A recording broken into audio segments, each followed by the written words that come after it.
Here's Brody Brazil. And that seems to be a common theme with the City Connect series is good idea.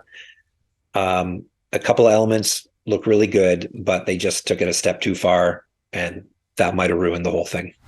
People complain here in the Bay Area, at least A's fans do, when are we going to get ours? Of course we're in the last crop. But you know what? The Yankees do not have City Connect jerseys yet. As we get to this final batch, and you get to see the whole thing here, all the teams with City Connects, is it what you expected? Is it better than expected? Is it worse than expected? Did baseball need this? Where do you see it? Well, I'm going to caution you. I'm starting to hear rumblings that not every team will get a City Connect What? next year. Is that, did I just drop a bombshell? Wait a second. They said they would do this in waves, and you would kind of do the math of like, 8 plus 8 plus 8 or whatever. It's in quarters. You could kind of see that it was part 1, 2, 3, and then. So you're saying part 4 may not actually happen? I'm saying part 4 will happen. I'm saying not for everybody. I'm saying not for every. Okay, I'm hearing. I want to be clear. Sure, that's not fine for everybody. And I'm also hearing that some of the teams that came out in 21 will be coming out with a new one in 24. Whoa. Okay, now as an A's fan, now I'm getting really bitter because this is like the stadium thing. Some teams have had 3 stadiums in the time that we've had 1, and now multiple City Connects. And I'm not surprised. Okay. Do you know anything? What you just heard about this? I've heard rumblings from reliable sources that that's what's happening. I don't know what teams are being excluded next year. Yeah. And just because they're not happening next year doesn't mean they won't happen in 25. Yeah. But I've been told, don't be surprised if and I'm just throwing this team out as an example. I don't know, but say, for example, the Red Sox get a new City Connect before a team, again, an example, like the A's introduced their first, right? It's entirely possible that some teams could have 2 before a team could have 1. Or let me throw this out, that the Yankees say, you know what, we've seen what everybody else has done, and we love pinstripes and our NY too much, and we'll do a little bit of change, but we're not going to that depth, and that's too extreme for us, which is, I don't know, I think it would be a way to make money for them, and people would like something different, but maybe they do. I don't know. I've heard every team's getting one eventually, so the Yankees aren't excluded, but it's just when it's going to happen. I'm not entirely sure.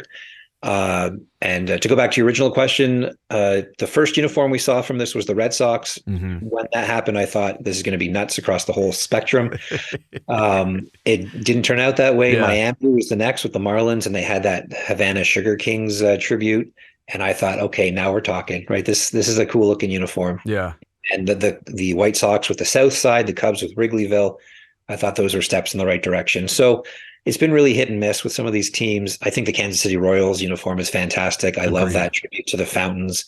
The Houston Astros, I like the idea. I wish it said Astros or Houston across the front instead of Space City. Yeah. I think the Astros City Connect cap is probably the best cap that team's ever worn. Right? Agreed. Yeah. Yep. So use that as your full-time cap, and the references to the rainbow striping and everything, and just amazing. But then you have a team like, the Texas Rangers. I didn't think was too bad. They came out at the time of this recording just yesterday. And this is a team where some of it pretty good, other parts not so much. I love the TX, the Gothic logo on the front. I like the story behind it, but I don't know why they needed midnight blue pants. The two-tone pants. I knew you were going to go there.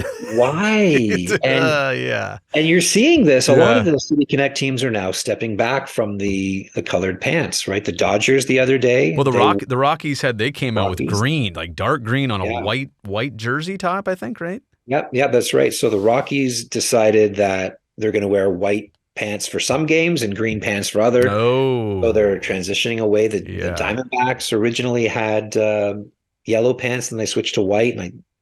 And the Dodgers, they had all blue pants, and now they're going back to white pants. So I wonder if there's a little bit of sometimes you go a little too far, and then you jump back a little bit. Yeah. I wonder if that's what's happening with these colored pants. But the Rangers with the dark, they're practically black pants. I mean, they were cream pants away from a winner there, and I don't know what happened. They had to go the full adult softball slow pitch league look there. So no, you know what? I like experimentation, but to your point, sometimes it just does not hit. And even when it looked good on a computer screen, and when the models took photos of it, then you get your team out there on the field, and you're like, "Ooh, this ain't it."